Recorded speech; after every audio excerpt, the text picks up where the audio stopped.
Assalamualaikum warahmatullahi wabarakatuh. Alhamdulillah wassalatu wassalamu ala Rasulillah wa ala alihi wa sahbihi ajma'in. Apa khabar sidang penonton yang dirahmati Allah? Bertemu lagi kita di dalam sembang-sembang bersama dengan yang berbahagia Datuk Ustaz Kazim Ilyas. Kali ini seperti biasa yang menaja program kita ini adalah Alif Tin, Juz Sumpahan MZ Holding Sendian Berhad. Terima kasih. Kita ucapkan banyak-banyak jutaan terima kasih kepada MZ Holding Sendian Berhad kerana menaja program kita ni dah kita rasa tak tahulah nak kita berapa kali dah ni. Terima kasih banyak-banyak dan alhamdulillah ini di antara program-program kita yang ada di bulan 12 ni. Bulan 12 pun nak habis dah. Kita nak masuk tahun baru tinggal beberapa hari lagi tuan-puan dan dirahmati Allah. Syukur banyak-banyak Allah pelihara kita, Allah pelihara iman kita. Allah pelihara kita sentiasa berada dalam jalan hidayah. Syukur walaupun ada sebahagian daripada sahabat-sahabat rakyat kita, rakyat Malaysia, masyarakat kita yang diuji dengan banjir seperti mana yang tuan-puan tahu. Tapi alhamdulillah kita masih diberikan kesempatan untuk beribadah kepada Allah Subhanahu Wa Taala. Kita syukur sebanyak-banyak. Apa pun yang berlaku, musibah apa pun yang berlaku, tetapi tidak menghalang untuk kita terus beribadah kepada Allah Subhanahu Wa Taala di atas muka bumi. Ini nikmat yang paling besar. Kan? Jadi untuk kita teruskan kita punya sembang-sembang pada petang ini untuk berkati lagi kita punya program pertemuan kita pada petang ini tuan-puan dan rahmati Allah. Marilah kita sama-sama memulakan dengan bacaan Ummul Kitab Al-Fatihah. A'udzu billahi minasyaitonir rajim. Bismillahirrahmanirrahim. Alhamdulillahi rabbil alamin. Ar-Rahmanir Rahim. Maliki yaumiddin. Iyyaka na'budu wa iyyaka nasta'in. اهدنا الصراط المستقيم صراط الذين أنعمت عليهم غير المغضوب عليهم ولا الضالين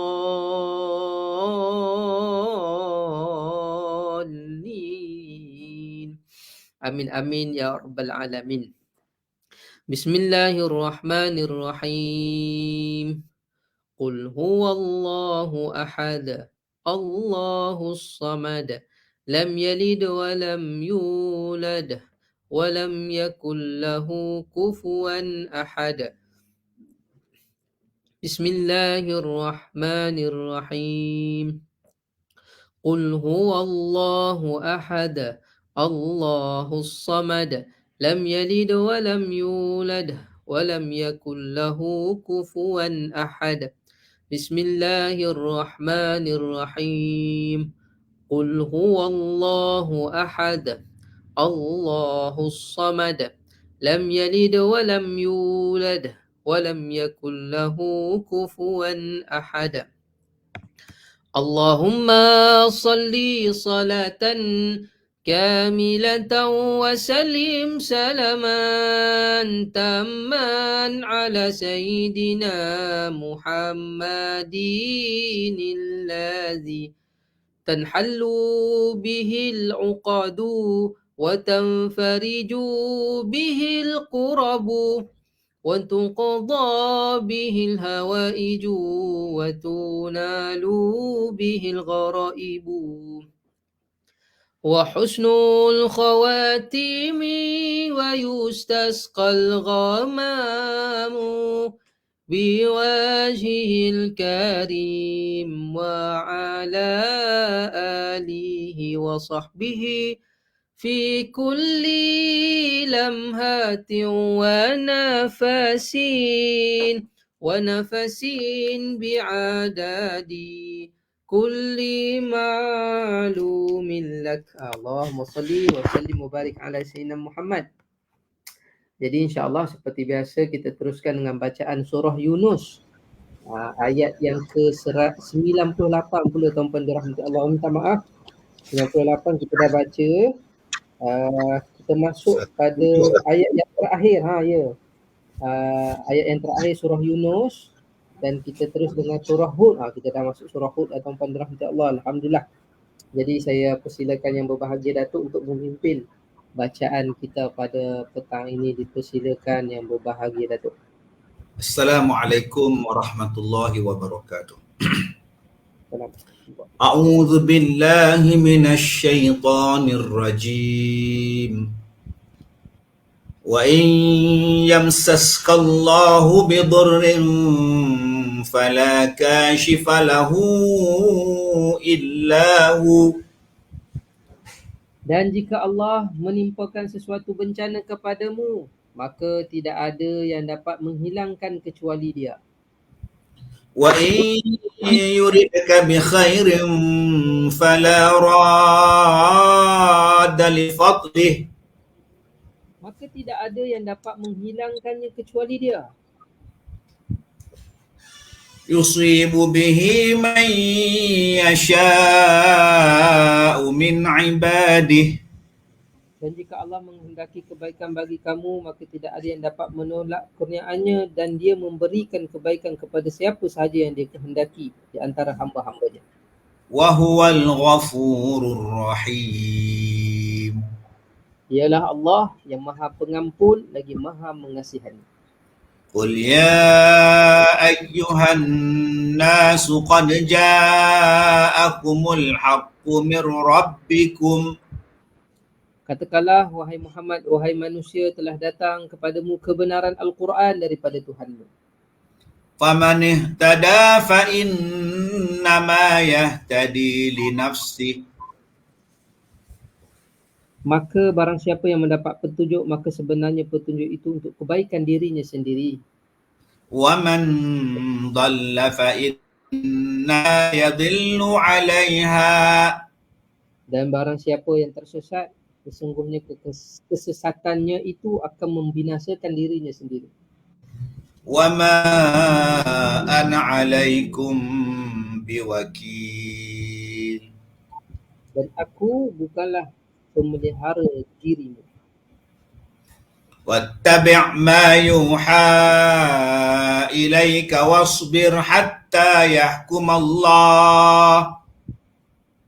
Bersabarlah, ikutilah apa yang diwahyukan kepadamu, dan bersabarlah sehingga Allah memberi keputusan. Wa huwa khairul hakimin. Maka Dialah hakim yang terbaik. Bismillahirrahmanirrahim. Alif lam ra. Kitabun uhkimat ayatuhu thumma fussilat min ladun hakimin khabir. Alif lam ra. Inilah kitab yang ayat-ayatnya disusun dengan rapi, kemudian dijelaskan secara terperinci, yang diturunkan daripada sisi Allah yang Maha Bijaksana lagi Maha Teliti. Alla ta'budu illallah inni lakum minhu nadhirun wa bashir. Agar kamu tidak menyembah selain daripada Allah. Sesungguhnya Nabi Muhammad adalah pemberi peringatan dan pembawa berita gembira daripadanya untukmu. Wa anistaghfiru rabbakum thumma tubu ilaihi yumatti'kum mata'an hasana. Dan hendaklah kamu memohon keampunan kepada Allah dan bertaubat kepadanya. Nescaya Dia akan memberikan kenikmatan yang baik kepadamu sehingga waktu yang telah ditentukan. Ila ajalim musamman wa yu'ti kulladhi fadlin fadlah. Dan Dia akan memberikan kurnianya kepada setiap orang yang melakukan kebaikan. Wa in tawallaw fa inni akhafu alaikum adhaba yaumin kabir. Dan jika kamu berpaling, maka sesungguhnya aku takut kamu akan ditimpa azab daripada hari yang besar, iaitu hari kiamat. Ilallahi marji'ukum wa huwa ala kulli syai'in qadir. Kepada Allah lah kamu akan kembali dan dia maha berkuasa atas segala sesuatu. Ala innahum yasnuna sudurahum liyastakhfu min. Ingatlah sesungguhnya mereka orang yang munafik itu memalingkan dada untuk menyembunyikan diri daripadanya Muhammad. Ala hina yastaghshuna thiyabahum ya'lamu ma yusirruna wa ma yu'linuna innahu alimun bidhatis sudur. Ingatlah ketika mereka menyelimutkan dirinya dengan kain. Allah mengetahui apa yang mereka sembunyikan dan apa yang mereka nyatakan. Sesungguhnya Allah Subhanahu wa taala mengetahui segala isi hati mereka. Sadaqallahul azim.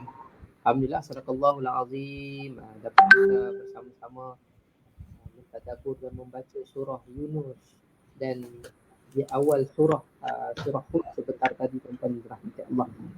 Saya teringat ceramah malam tadi, doa bacaan surah Yunus ni yang biasa Datuk ajar 107 ni, yang sasqallahu bidurul fala kashifa. Rupanya ni juga amalan-amalan orang soleh dahulu bila nak masuk rumah ataupun ada masalah ain. Saya ingat dia, alhamdulillah, moga-moga kita dapat amalkan tuan-tuan, supaya kita terselamat daripada pandangan jahat ataupun hasad dengki orang, bahkan terpelihara daripada gangguan-gangguan makhluk halus dan sebagainya. Baik, terima kasih yang berada Datuk.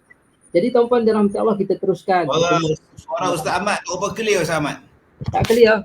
Macam mana ni tak clear pula? Baik. Baru clear. Clear dah? Okey. Ya.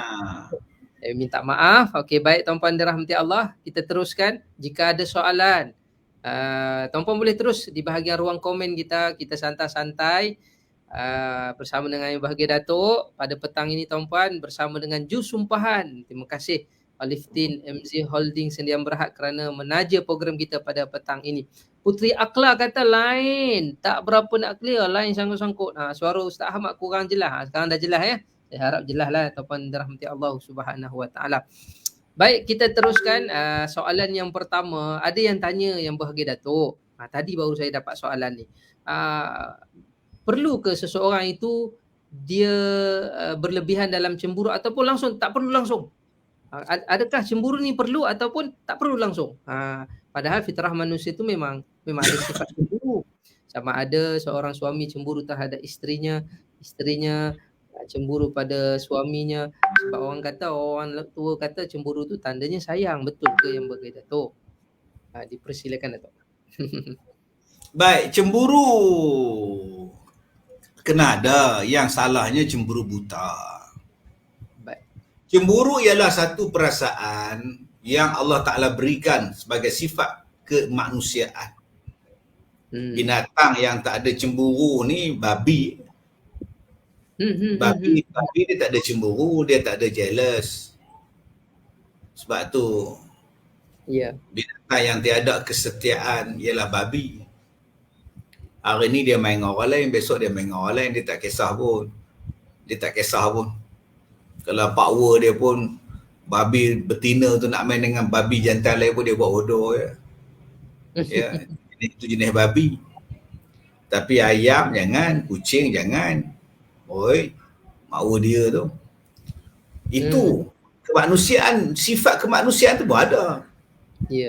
Cemburu apabila kita lihat keluarga kita, ahli kita buat maksiat, tu cemburu lah. Kenalah ada perasaan cemburu. Ya, anak kita keluar pada rumah pakai skirt. Kena ada satu perasaan, jangan macam ni. Tak boleh. Isteri kita keluar macam ni, kena ada perasaan cemburu. Begitu juga cemburu buta, yang ni yang tak mau. Saya pernah jumpa dengan kes seorang bapa, dia pukul anak lelaki dia sebab anak lelaki dia berbual dengan isteri dia. Berbual tengok TV pun bapa dia pukul sebab dia jealous tengok anak dia. berbual dengan mak kandung. Ini nama dia cemburu buta. Ya, cemburu tak bersebab, cemburu yang tak bukan-bukan. Tapi kalau kita lihat benda tu patut dicemburukan, maka kita kena cemburu lah. Apa abang naik motor dengan Kak Leha? Abang jumpa dia tengah jalan tadi, dia minta tumpang balik rumah, bawa je lah. Abang, itu isteri orang tu abang. Yang membawa buat apa? Salah pun. Tak adanya salah. Aku numpang ke dia. Yelah. Tak boleh macam tu bang. Yang tu kenalah cemburu. Kita cemburu tengok isteri kita ketawa berdekah-dekah dengan satu jantan depan rumah. Ya, laki tu dalam kereta, isteri pula duduk berkemban, layan, laki tu nyembang. Gelak jiran, tengok. Apa hal kamu ni? Siapa tu? Tanya elok-elok.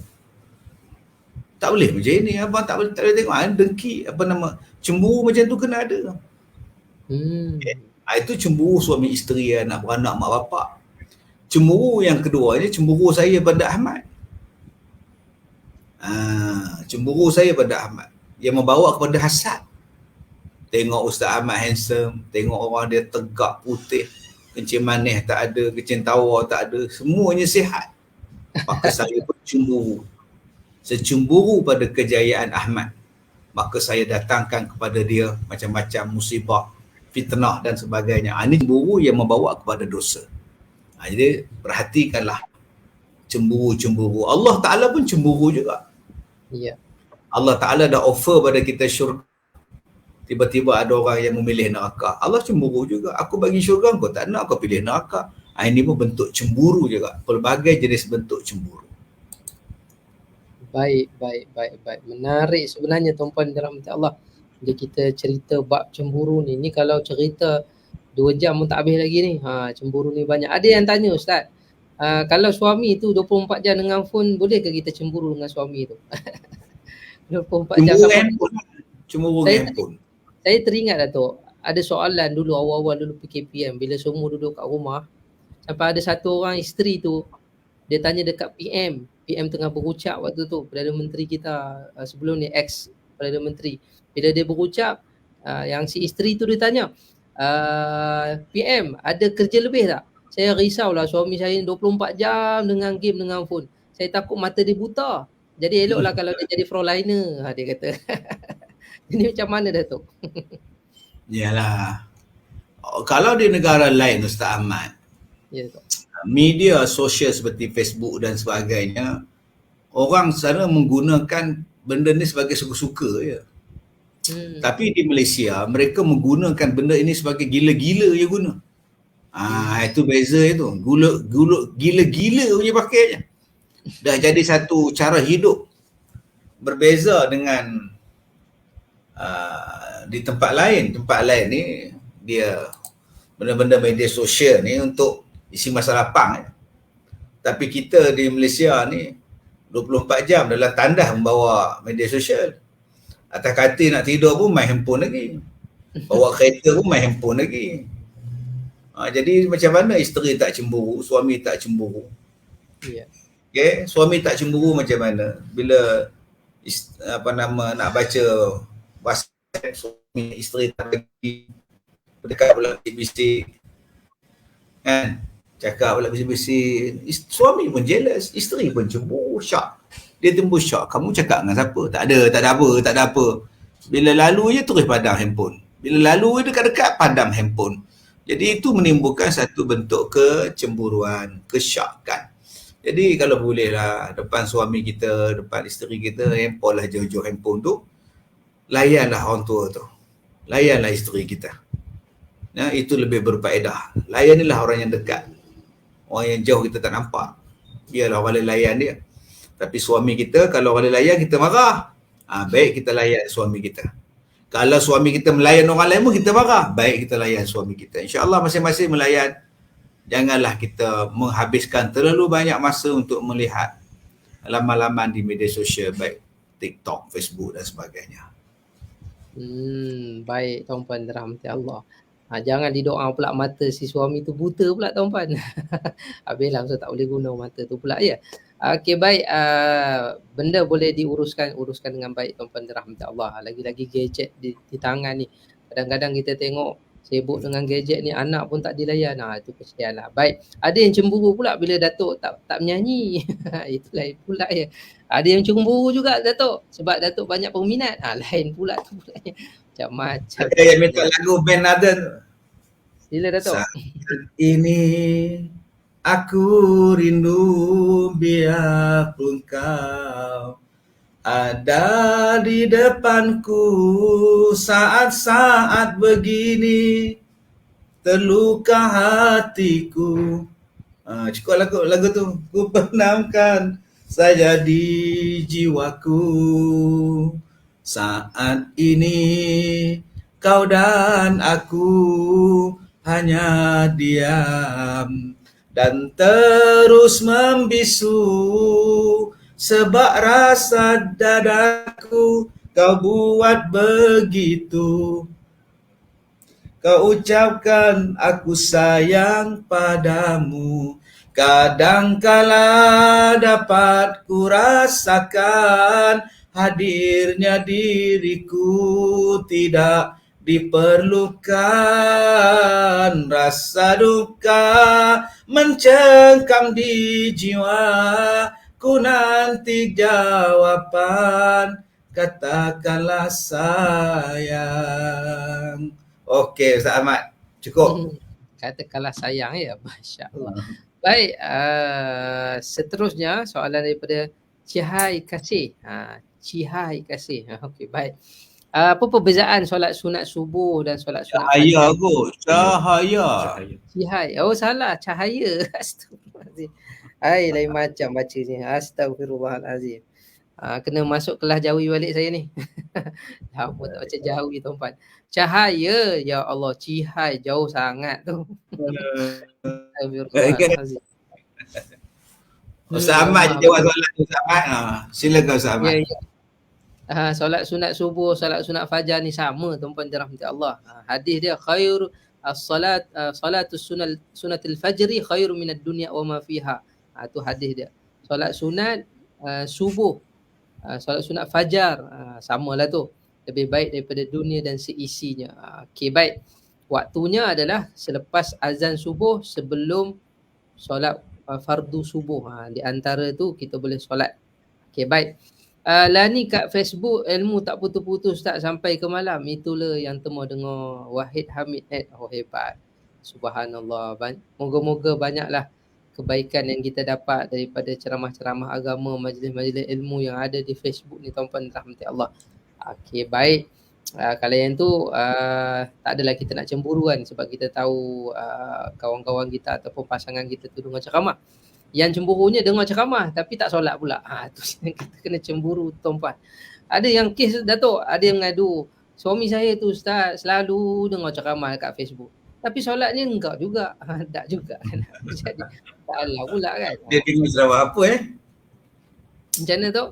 Dia dengar ceramah apa? Dia ceramah, dengarlah ceramah-ceramah ustaz-ustaz kita ni kan. Yang apa? Ilmuwan-ilmuwan kita di Malaysia ni, yang berbagai datuk pun dia dengar. Ustaz Badli Shah pun dia dengar, Ustaz Wadi Anwar pun dia dengar. Tapi lah kali suami isteri dia mengadu. Tapi bila kita minta tolong betulkan pintu rumah tercabut, dia tak tolong juga. Dengar ceramah rajin. Sudah. Ini macam-macam tuan-puan. Kita nak kata macam mana. Kalau kes-kes macam ni macam mana tu? Ya, yalah mungkin. Yalah iman kan. Iman tak dapat diwarisi dari seorang ayah yang bertakwa. Yalah kadang-kadang yang mendengar tu pun dengar je. Dan kadang-kadang yang bercakap tu pun sekadar bercakap Zaman. Tu pun bahaya juga. Dia pun sekadar bercakap je. Di rumah dia, isteri dia minta tukar ganti pintu pun sampai sekarang tak tahu tukar lagi. Padahal ceramah dega-dega.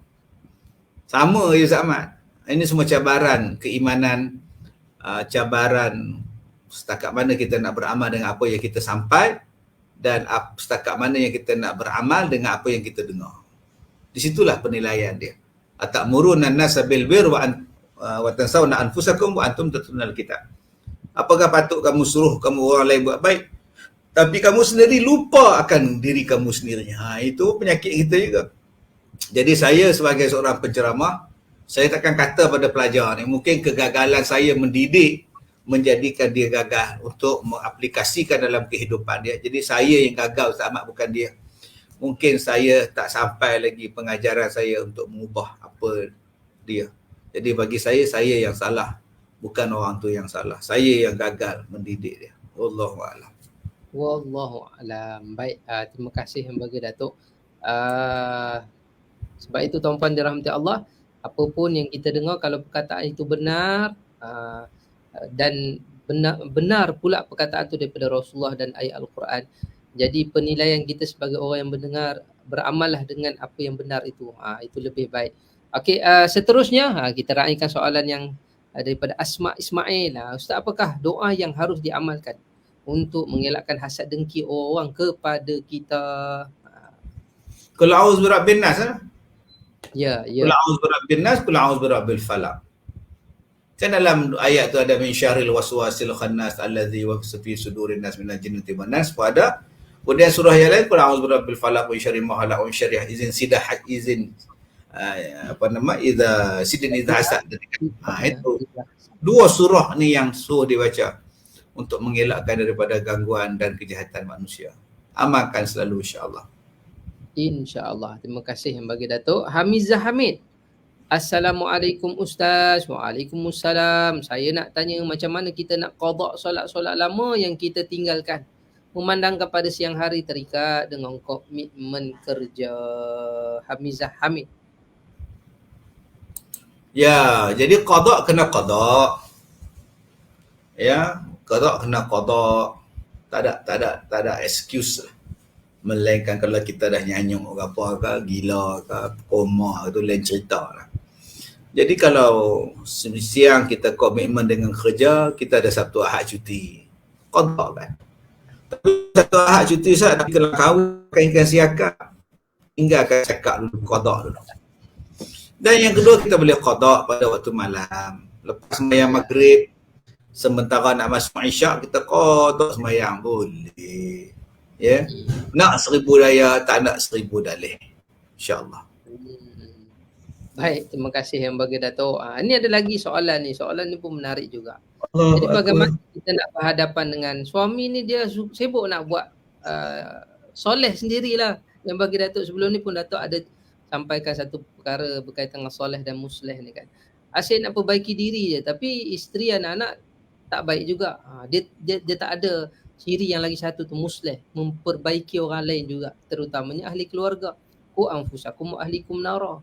Kan itu perintah Tuhan. Jaga diri kita dan ahli keluarga. Itulah jawapannya Ustaz Ahmad. Ku anfusakum wa ahlikum nara. Jaga diri kamu dan jaga ahli keluarga kamu daripada api neraka. Maknanya kalau setakat kita yang jaga diri kita, anak isteri kita tak bela daripada api neraka, belum kita beriman lagi. Kena jaga pula anak, kena jaga isteri kita. Baik. Jadi tuan-puan, bukan jaga makan minum ya. Inilah beratnya perjanjian perkahwinan ni dengan Tuhan, dengan kita. Tuan-puan dirahmati Allah. Baik, terima kasih yang bagi Datuk. Siti Marini Abdullah. Rasanya Siti Marini baru ni. Rasa baru ni. Okey, baik. Tak apa, terima kasih atas soalan. Ustaz, betul ke kayu kokak boleh menjauhkan daripada gangguan makhluk halus? Ini daripada kecil lagi saya dengar kayu kokak ni yang bagi Datuk. Jadi macam mana sebenarnya? Daripada mana asal kayu kokak ni? Saya pun tak berapa nak jelas tentang asal usul kayu kokak ni.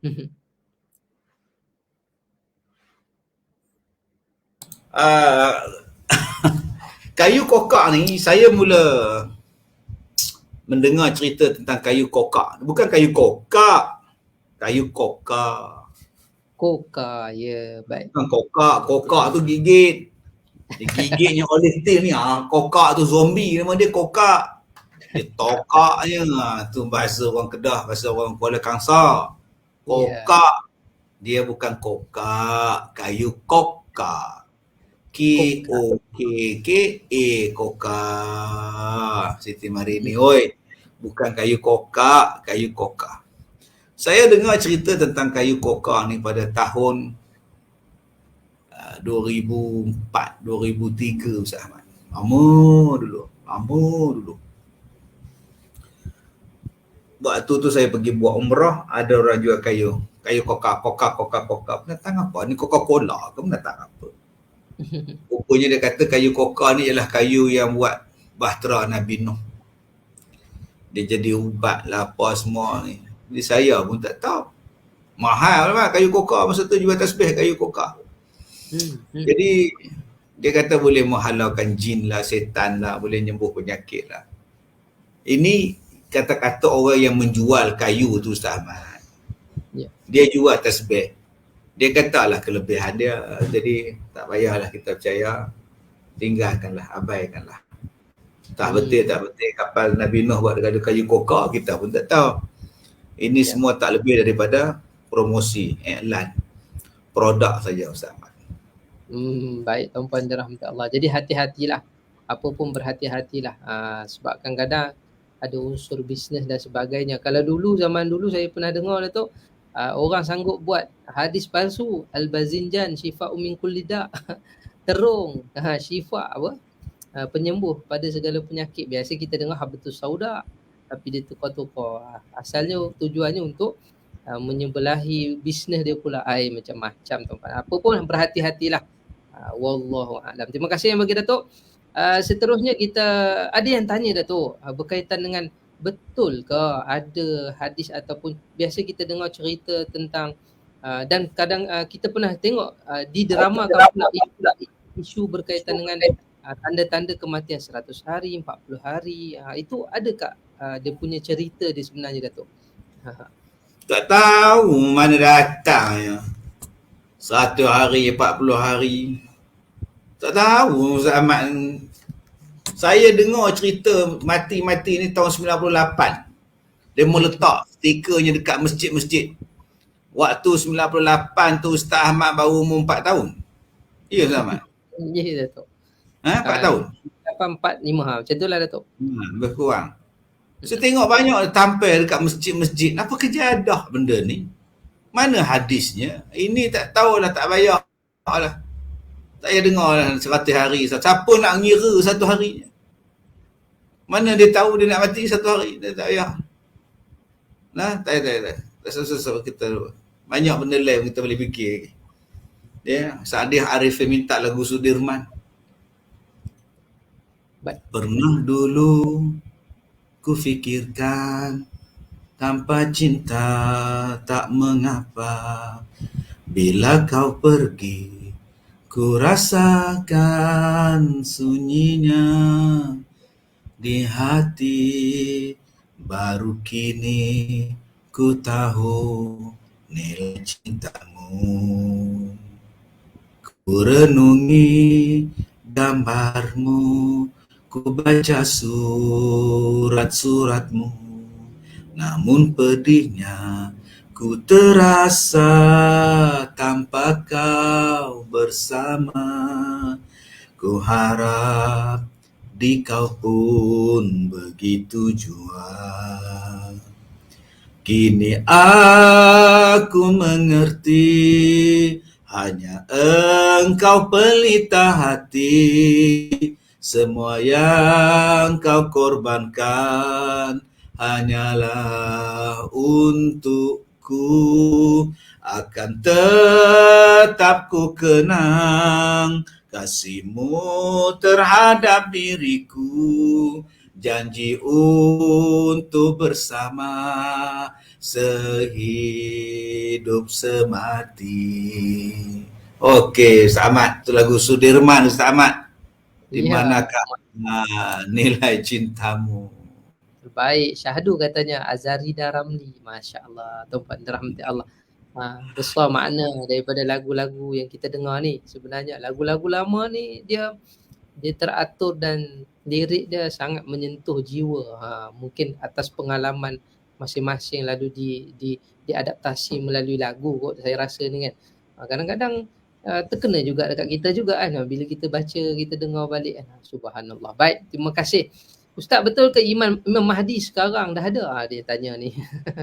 Imam Mahdi sekarang dah lahir. Jiran saya sedia beras 20 pack sebab dia cakap akan ada musibah besar, bala akan datang. nak bagi nasihat pun susah juga. Jadi kita beriman tentang Imam Mahdi tapi kita tak tahu bila dia datang. Jadi macam mana persoalan berkaitan dengan perkara ini yang bahagi Datuk? Sebenarnya Ustaz Ahmad, Imam Mahdi dah ada. Kawan saya dulu, nama dia Mahdi. Kebetulan dia jadi imam. Namanya Imam Mahdi orang panggil dia. Aduh. Dan ada satu kawan saya lagi di Pulau Pinang, nama dia Mahdi pun ada juga. Jadi tuan-tuan yang saya hormati, kita percaya bahawa Imam Mahdi itu akan muncul. Dan itu adalah petanda kiamat. Satu. Yang kedua, berhati-hatilah dengan golongan yang mendakwa dia adalah Imam Mahdi.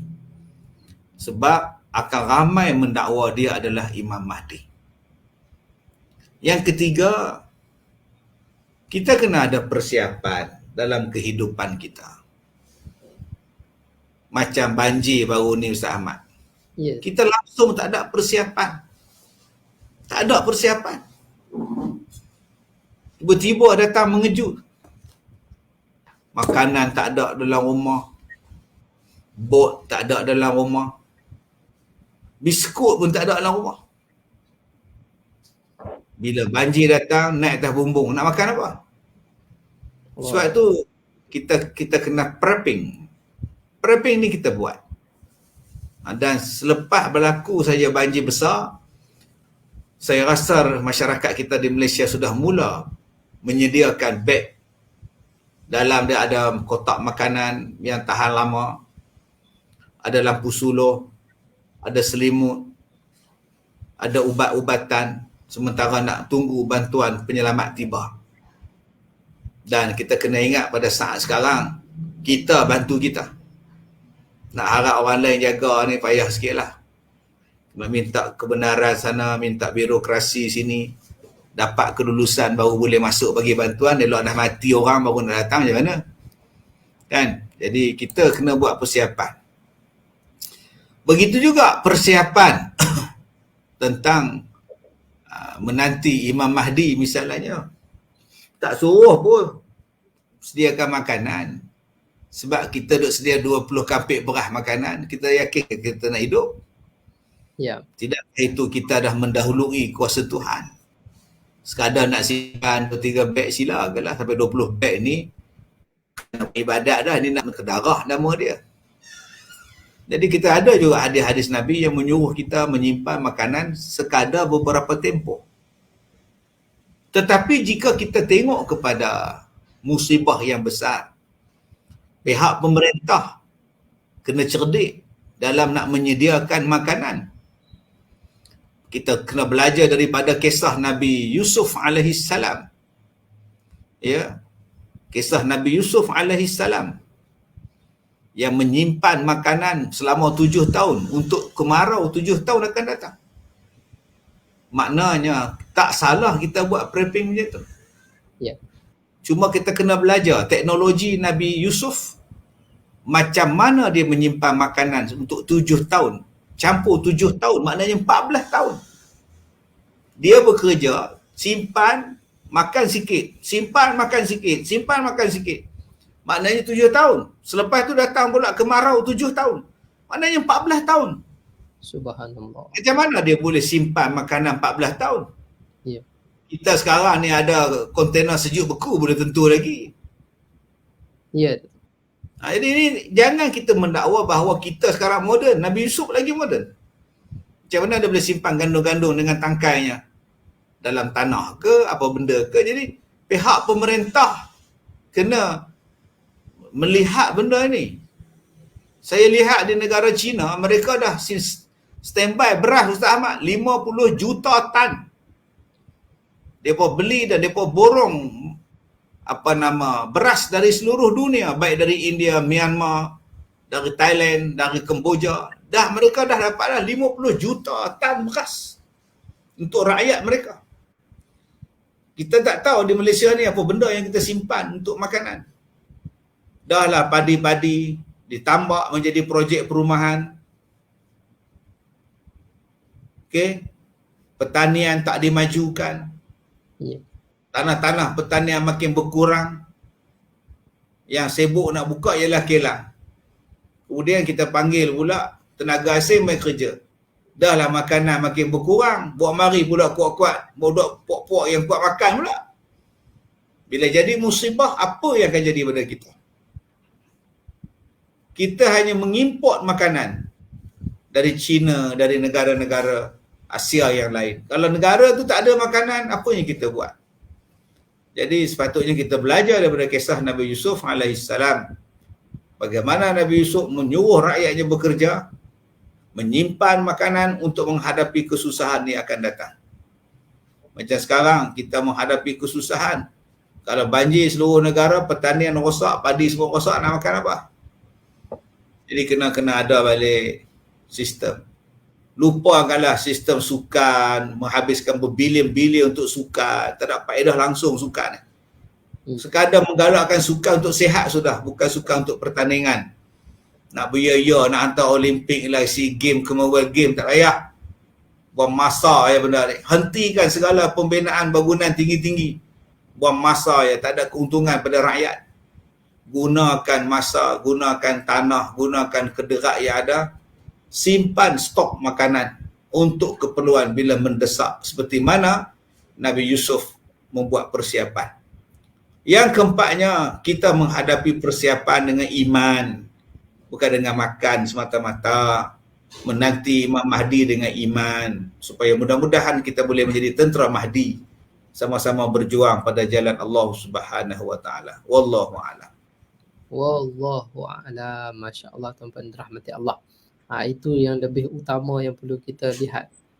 Tetapi apa yang disampaikan oleh yang berbahagia Datuk tadi memang cantik, tuan-tuan dirahmati Allah. Lebih baik kita buat persediaan iman terlebih dahulu, dalam masa yang sama diiringi dengan persiapan-persiapan untuk menghadapi saat-saat yang kita rasa kita tak boleh jangka bila berlaku, tetapi tanda-tanda itu sangat jelas sebenarnya. Baik, apa pun kita sama-sama memohon hidayah petunjuk daripada Allah, seperti mana doa Ashabul Kahfi di dalam surah Al-Kahfi yang biasa kita baca ayat yang ke-10, Rabbana atina min ladunka rahmah wa hayyi' lana min amrina rasyada. InsyaAllah, amin. Baik, terima kasih. Seterusnya ada lagi soalan daripada penonton, kita lihat. Okey.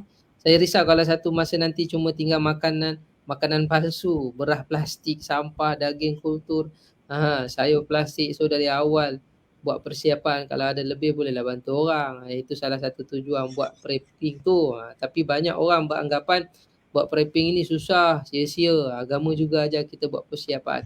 Jadi ikutlah apa yang agama ajar. Baik, terima kasih komen daripada penonton. Ada lagi soalan daripada penonton. Silakan tuan-puan dirahmati Allah. Kita alur-alurkan soalan-soalan dari penonton. Okey. Tak mengapa dia boleh bantu orang, bukan usaha yang sia-sia. Ya, baik. Lagi Yumi. Terima kasih. Ada yang minta lagu. Saya risau kalau satu masa nanti. Okey, ni tadi. Minta maaf. Okey, lagi-lagi musibah banjir, ramai yang tak ada makanan dan tempat tinggal. Kasihan betul. Nak bantu pun tak mampu. Mampu doa je untuk mereka yang terlibat. Roslina Muhammad Sa'ad. Okey, tak apa. Kita belajar ya. Norizah Hussein, kita dah lah banyak bergantung pada negara lain untuk dapatkan makanan, sedangkan negara kita terkenal sebagai negara pertanian dulu. Itu pun perkara yang perlu dimuhasabah kembali, dicek balik kan. Baik. Seterusnya lagi ada apa? Saya nak standby sekarang kucing yang boleh diangkut time banjir 9 ekor ni. Ruqyah Muhammad Said suka pada kucing. 9 ekor kucing. Kena standby lah. Boat ke apa ke yang sesuai nak selamatkan kucing kan. Baik. Betul, persediaan iman teramatlah penting. Betul. Baik. Inilah komen-komen daripada penonton-penonton kita pada petang ini, tuan-puan, macam-macam. Saniah Ramli kata zikir banyak-banyak, selawat banyak-banyak, baca Quran, hilangkan lapar sebab kita sibuk dengan amal ibadah, insya-Allah. InsyaAllah, amin.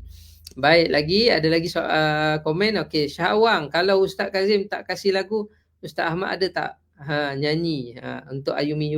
Baik. Lagu apa yang saya nak nyanyi? Ada yang minta lagu, Datuk. Lagu apa yang kita minta, silakan. Nurina Sadia minta Fata Morgana. Fata Morgana.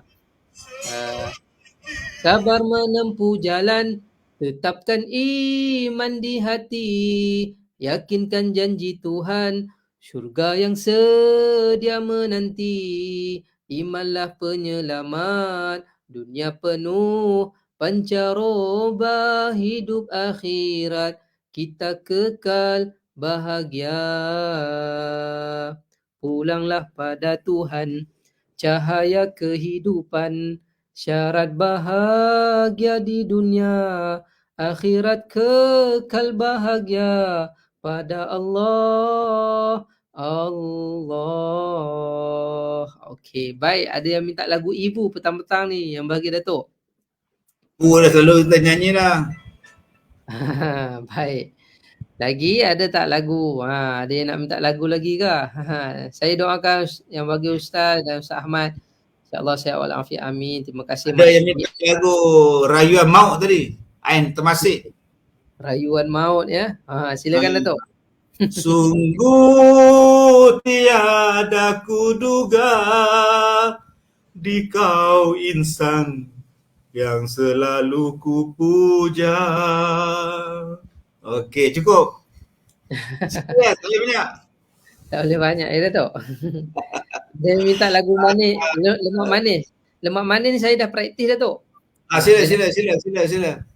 Sopan santun anak Melayu, senyum terukir bila disapa, dalam pantun ku kirim rindu mengalir di dalam kata. Lemak manis ala amboi, santan kelapa ala amboi, ku pandanglah manis ala amboi, anak siapa? Okey. Okey, baik. Bolehlah sikit-sikit. Baik, seterusnya ada lagi soalan daripada penonton. Muhammad Rizal Rashid, lagu Raya Maut tu siapa? Seram dengar. Seram dengar. Habis tu yang menyanyi Ustaz Kazim suara tak sedap. Kan? Ada Syuhaida maklum Mama Bona Syekh kata nyanyilah sampai habis bahas kerat. Tak boleh lah sampai habis kan. Sisik dah.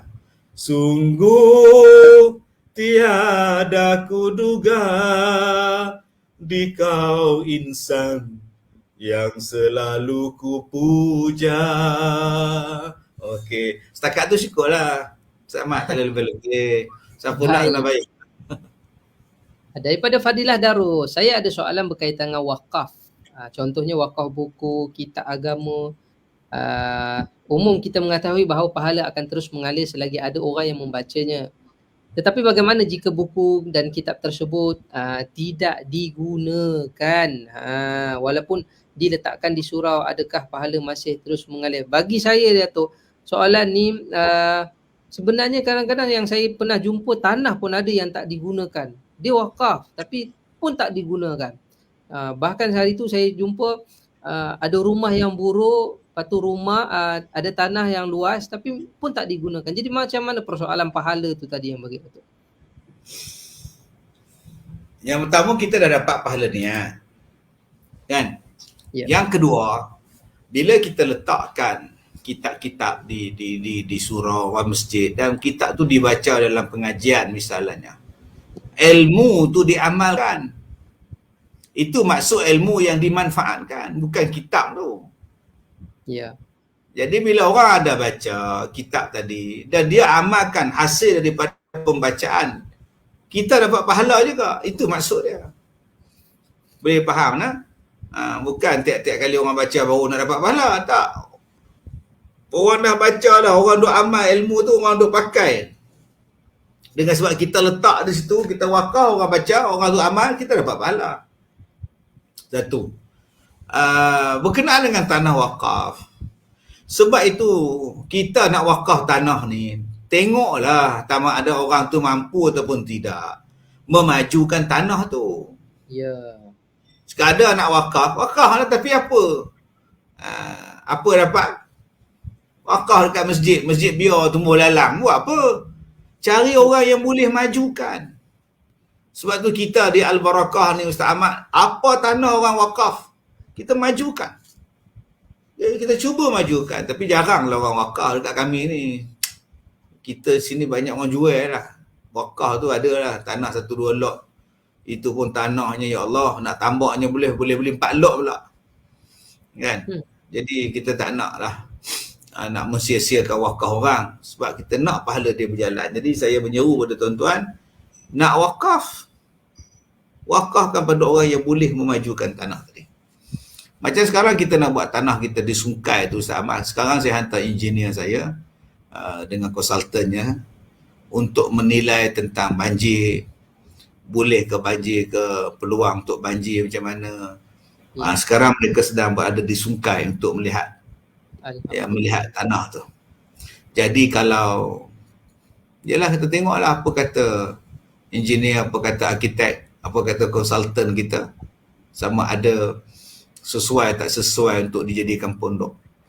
Jadi kalau tak sesuai, kita akan cari tanah lain lah. Mungkin sahabat-sahabat di luar sana yang nak wakafkan tanah, yang tak, insya-Allah yang tanah dia elok, yang boleh kami majukan. Sebab ramai sangat yang nak belajar, ramai sangat yang nak duduk dalam pengajian pondok.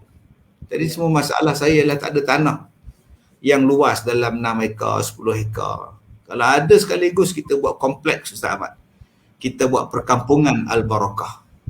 Ya, kita buat hal kita dalam tu. Tak campur dunia luar ni, kita betul-betul tumpu untuk ibadat saja. Itu yang saya buat insya-Allah. Yang tadi saya temu ramah dengan upah-upah pondok yang duduk sini 16 tahun, 10 tahun, yang 1 tahun yang baru duduk. Bila saya sembang Datuk, dia orang kata apa? Dia orang seronok duduk sini. Yang satu orang lelaki, pakcik pondok ni, saya tanya Pakcik Ahmad, macam mana duduk dekat Al-Barakah, mencabar tak? Di antara cabaran yang dia orang kata adalah di sini sangat ketat. Sangat ketat. Masya-Allah. Seolah-olah macam dia orang tak boleh pergi mana-mana dengan pengajian. Ya, betul Datuk. Maksud di situ memang kita betul-betul ikat diri kita di sini dengan ibadah, ilmu ibadah, tuan-tuan. Tujuannya adalah supaya kita sentiasa berada dalam bimbingan tu tadi, bimbingan ilmu hidayah tu tadi. Itu tujuan dia, tuan-puan dirahmati Allah. Termasuklah saya. Saya pun sama juga, tuan-puan dirahmati Allah. Jadi kita ucapkan tahniah kepada warga-warga pondok yang alhamdulillah 16 tahun duduk sini daripada awal. Bahkan yang baru duduk pun rasa seronok kerana kita betul-betul mewujudkan pusat pendidikan Al-Barakah ni untuk supaya berilmu, benar ibadahnya, benar amalan dia, bahkan melahirkan orang yang berakhlak mulia, beri sumbangan pula pada masyarakat dan sebagainya, insya-Allah. Bukan sekadar kita kata pembangunan yang terbaik kita buat, begitu juga dengan pengajian juga, tuan-puan dirahmati Allah. Insya-Allah teruskan doa keberlangsungan Al-Barakah ni. Saya cakap kat warga pondok, doa sampai hari kiamat berlangsungnya Al-Barakah ni, insya-Allah. Okey Datuk, seterusnya ada lagi soalan-soalan daripada penonton. Tolong nyanyikan. Apa ni? Lagu apa? Syawang susah meh. Ana tolong nyanyikan untuk Syah. Muhammad Firdaus Mustafa. Lagu apa Syawang dia minta. Kita bila kita Ustaz Ahmad, komen terlalu banyak. Jadi kita terlepas permintaan, soalan yang diminta. Jadi kalau terlepas, tolong ulang balik soalan dia. Kalau ada lagu permintaan, tolong ulang balik. Ya, macam Ernawati Hassan tu, nenek tu, dia minta lagu ibu tu. Berkali-kali baru kita tunaikan. Dari mana kita nak cek satu-satu sama komen yang beribu. Ya, betul. Jadi yang mana tuan-tuan minta lagu, kalau saya tak tunaikan, tak payahlah merajuk. Bukan je satu, yang masuknya beribu orang.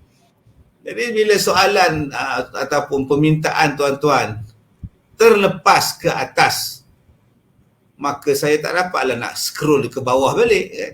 Sebab kita banyak nak urusan ni. Saya harap janganlah merajuk. Okay? Kalau nak lagu, tuliskan lagi di bawahnya. Macam Kamisah Kimi tu, dia tak jemu-jemu minta lagu Lemak Manis. Sal Talib, dia tak jemu-jemu minta semakin hariku kenang, jiwaku rasa tak senang. Dia minta lagu tu, Sal Talib. Kemudian kita lihat daripada Nur Aini minta minta lagu Uji Rashid, semua minta. Mereka Syazwan, Rusli, tolong nyanyi tu Ustaz. Merajuk pula saat lagi. Nampak? Okay, Sal Abdullah minta lagu Jamal pun saya dah nyanyikan tadi. Okay, jadi kalau tuan-tuan nak minta lagi ulang balik sebab saya tak terlepas. Dah terlepas. Okay, terima kasih pada Olive Tin. Ya, baik Datuk. Ada yang minta lagu tu. Diuk, lagu satu untuk Syawang, apa-apa je lah, terbaik. Oi, lagu apa buat ni? Jai apa? Jai. JJ. JJ. Jai buat Jai.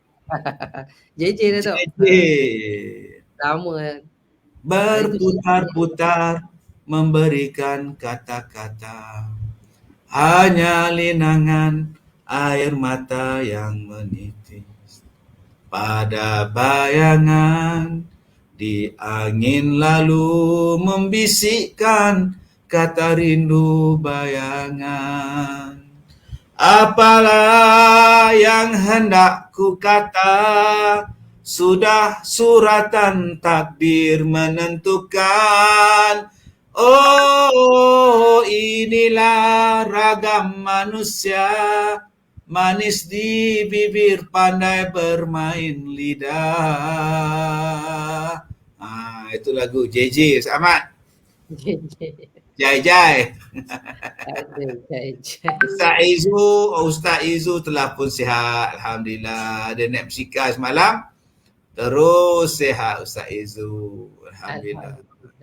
Baik, terima kasih yang moga Datuk menjawab soalan-soalan penonton, menghiburkan penonton, dan insya-Allah alhamdulillah selesai kita untuk pada petang ini. Tuan-puan dan minta Allah minta maaf lah soalan-soalan yang tak dapat ditunaikan. Minta maaf lah kita tak dapat nak tunaikan lagu-lagu permintaan tuan-puan. InsyaAllah kita jumpa lagi. Minta maaf juga kepada JJ. Kepada JJ. Permintaan lagu. Aduh, silap lagi ya. Baik, suka dengar Ustaz yang bagi Datuk. Sedap suara, alhamdulillah. Sporting, alhamdulillah. Power lah Ustaz, terbaik. Okay, terima kasih. Moga-moga kita dapat sesuatu pada petang ini. Terima kasih kepada Jus Tumpahan. Terima kasih kepada penonton. Terima kasih kepada yang berbahagia Datuk terutamanya. Terima kasih kerana menyokong Pusat Pendidikan Al-Barakah. Kita jumpa lagi pada masa akan datang. Wabillahi taufiq wal hidayah. Wassalamualaikum warahmatullahi wabarakatuh. Waalaikumsalam warahmatullahi. Jai. J lah Ahmad. Jai.